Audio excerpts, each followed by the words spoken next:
எப்போவுமே கோயிலுக்கு பின்னாடி தொட்டு கும்பிட்டுக்கணும், ஓகேவா? சாமிக்கு பின்னாடி வா. சாமி காப்பாத்து சொல்லு, பாப்பா காப்பாத்து, இப்படி கூப்பிடு.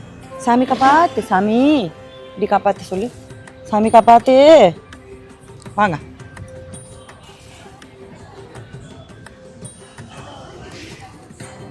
வாங்கிக்கோ.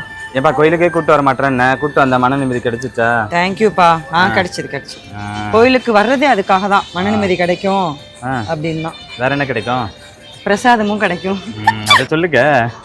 நீ அப்பெல்லாம் தப்பா சொல்லக்கூடாது. மனசு மட்டும் நிறைஞ்சா பார்த்தா வயிறு நிறையணும். அதனாலதான் கோயில்ல கொடுக்குறாங்க, வரவங்களுக்கு வயிறு நிறையணும்னு சொல்லி சாப்பாடு கொடுக்குறது.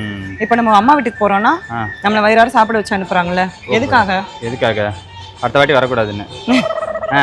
பிள்ளைங்களுக்கு மனசு கஷ்டம் எதுவும் இருக்கக்கூடாது, வயிறை ஃபர்ஸ்ட் நிறைச்சி விட்டோம்னா மனசும் நிறையும் அப்படின்னு. அந்த மாதிரிதான் கோயிலும்.